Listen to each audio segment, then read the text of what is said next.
नमस्कार मित्रों, ज्ञान कुंज चैनल पर आपका स्वागत है। एक समय की बात है, एक महात्मा अपने शिष्यों को उपदेश दे रहे थे। तब उनके किसी शिष्य ने उनसे ये 3 सवाल किए। पहला, कौन किसके भाग्य का खाता है? दूसरा, संसार का सबसे बड़ा बलवान कौन है? और तीसरा, जो अपनी बात से मुकर जाता है, उसका अंत में क्या अंजाम होता है? तब वह महात्मा कहते हैं, तुम्हारे ये तीनों ही प्रश्न बहुत ही महत्वपूर्ण हैं, क्योंकि इन तीनों प्रश्नों के उत्तर हर मनुष्य को जानना जरूरी होता है। इसलिए मैं तुमको ये कहानी सुनाता हूँ। उस कहानी में मैं तुम्हारे इन तीनों प्रश्नों का जवाब मिल जाएगा। महात्मा बोले, तुम मेरी इस कहानी को ध्यान लगाकर सुनना। एक जंगल में एक विशाल बरगद का पेड़ था। उस पेड़ पर एक बाज पक्षी रहता था। उस बरगद के पेड़ से थोड़ी ही दूर पर एक बिल था और उस बिल में एक सांप रहता था।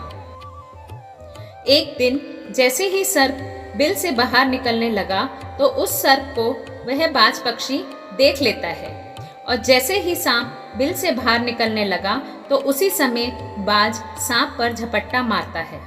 पर सांप अपने बिल से ज्यादा बाहर नहीं निकला था, इसलिए वह वापस बिल में जल्दी से चला गया। फिर थोड़ी देर बाद सांप ने अपना थोड़ा सा मुंह निकालकर बिल से बाहर देखने लगा कि बाज पक्षी यहीं पर है, यहाँ फिर से कहीं चला गया। परंतु वह बाज पक्षी दोबारा उस सांप पर झपट्टा मारता है और वह सांप फिर से जल्दी से अपने बिल के अंदर वापस छुप जाता है। जैसे ही सांप अपने बिल से बाहर निकलने का प्रयास करता है तो बाज उस पर हमला कर देता है और उसे उठा कर ले जाने की कोशिश करता है। बाज मन में सोच रहा था, जब भी तू बाहर निकलेगा तो मैं तुझे अपना भोजन बना लूंगा। और सांप उस बाज के डर से बिल में छुपा रहता है। अब सांप बहुत परेशान होने लगता है। जब सांप को उस बिल में रहते हुए काफी समय हो जाता है तो सांप मन ही मन विचार करने लगता है कि यदि राजा विक्रम कहीं से आ जाएं तो कितना अच्छा हो। वे दूसरों के कष्टों का हरण करते हैं और राजा विक्रम ही ऐसे हैं जो मुझे इस बाज से बचा सकते हैं। ऐसा सोचकर वह सांप राजा विक्रम को याद करता हुआ उस बिल में छुपा रहता है, और जो भी उस मार्ग से निकल कर जाता तो वह सांप उन सब को कहता कि भाई, कोई मेरी बात राजा विक्रम तक पहुंचा दो या मुझे राजा विक्रम से मिला दो, तो मैं उसका जीवन भर एहसानमंद रहूंगा। फिर एक दिन राजा विक्रम, जो दूसरों के दुखों को दूर करते थे, वे जंगल में जा रहे थे और वे उसी मार्ग से निकलकर जा रहे थे जहां पर उस सांप का बिल था। तभी वह सांप बिल के अंदर से ही कहने लगा, भाई, कोई मुझे राजा विक्रम से मिला दो तो मैं उसका जीवन भर एहसानमंद रहूंगा। यह बात राजा विक्रम ने सुनी तो राजा विक्रम कहने लगे, क्यों भाई, आपको राजा विक्रम से क्या काम है? तो सांप कहने लगा, देखो भाई, राजा विक्रम दूसरों के दुखों का हरण करते हैं और मैं बहुत दिनों से इसी बिल में पड़ा हूँ। मैं बहुत दुखी भी हूँ। मैं यदि इस बिल से बाहर निकलता हूँ तो इस वृक्ष पर एक बाज पक्षी का निवास है। वह बाज मुझ पर इसी समय हमला करता है, इसलिए मैं इस बिल से बाहर नहीं निकल पाता और ना ही मुझे कुछ खाने को मिलता है। मैं ऐसे ही इस बिल में पड़ा हुआ हूँ और ऐसे ही अपना जीवन व्यतीत कर रहा हूँ। तब राजा विक्रम कहने लगे, हे सर्पराज, मैं ही राजा विक्रम हूँ। बताओ, तुम्हारे कष्ट का निवारण मैं कैसे करूँ? तब सर्प कहने लगा, हे महाराज, आपको उचित लगे ऐसा ही कीजिए, लेकिन मेरा इस बाज से पीछा छुड़ा दीजिए, नहीं तो यह एक दिन मुझे मार ही डालेगा। राजा विक्रम कहने लगे, हे सर्प महाराज, तुम कहो तो मैं तुम्हें इस वन में कहीं दूर छोड़ दूं। तब सर्प कहता है, महाराज, जब आप मुझे दूर छोड़ने जाओगे तो ये बाज हमें देख लेगा और ये वहीं पर आकर फिर से बैठ जाएगा और मौका मिलते ही मुझे मार डालेगा। राजन, आप मुझे कुछ समय के लिए आपके अंदर बिठा लीजिए। आप अपने पेट में मुझे बैठने के लिए स्थान दे दीजिए।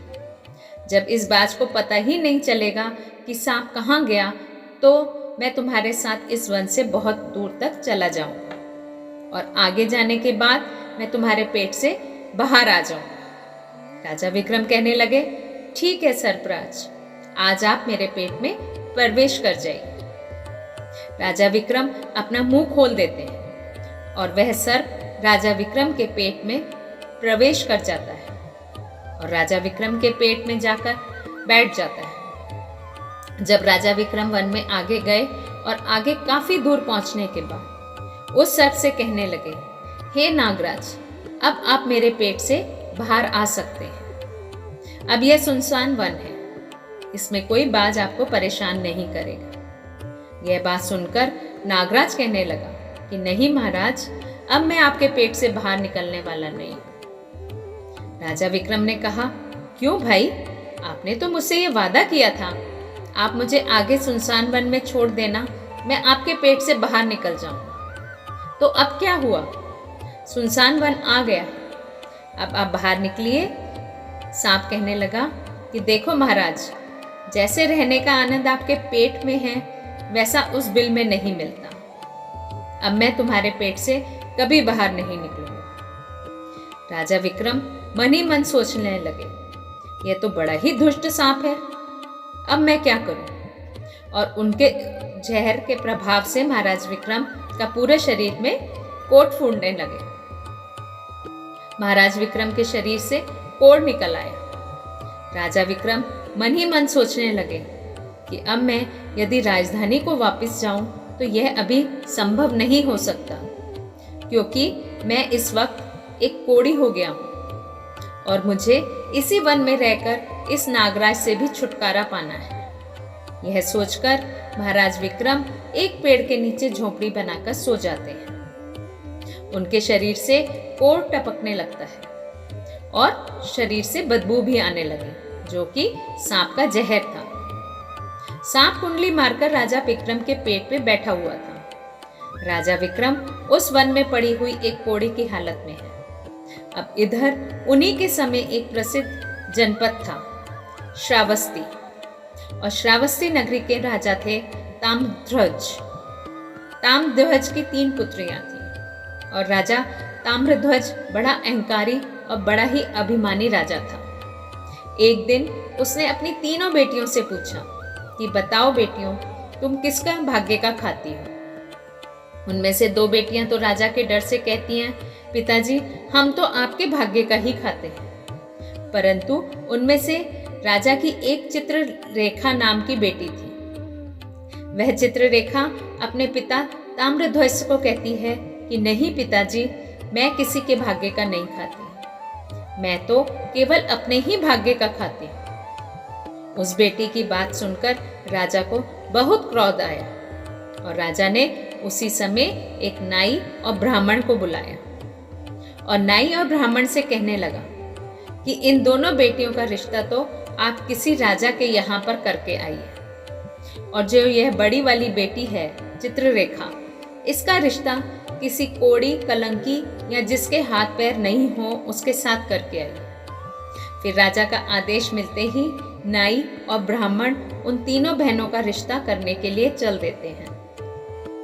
उन्होंने राजा की दोनों छोटी बेटियों का रिश्ता तो राजवंशों में कर दिया, परंतु तीसरी बेटी के लिए वह ढूंढते ढूंढते वे उसी वन में निकल कर जा रहे थे जिस वन में राजा विक्रम अपनी झोपड़ी में कोढ़ी के रूप में पड़े हुए थे। उनके शरीर से कोढ़ बह रहा था। तो राजा विक्रम को देखकर नाई और ब्राह्मण आपस में कहने लगे, इससे अच्छा तो कोई व्यक्ति हमें मिल ही नहीं सकता, इसलिए इसके साथ ही राजा की लड़की का संबंध करके चलते हैं।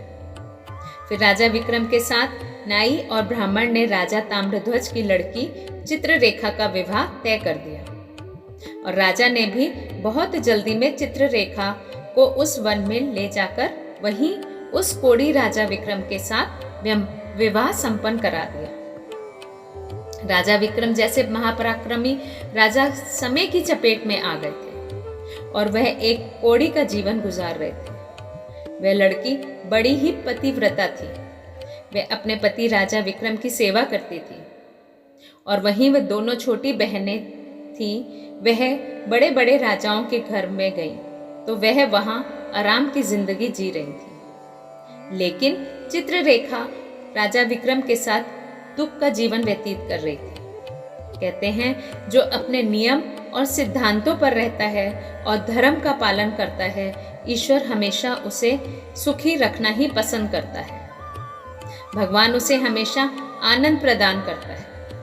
इसलिए जब उस झोपड़ी में रहते रहते चित्ररेखा को राजा विक्रम के साथ बहुत दिन बीत जाते हैं तो उस झोपड़ी के पास एक पीपल का वृक्ष था और उस वृक्ष के नीचे एक दूसरा सांप का बिल था।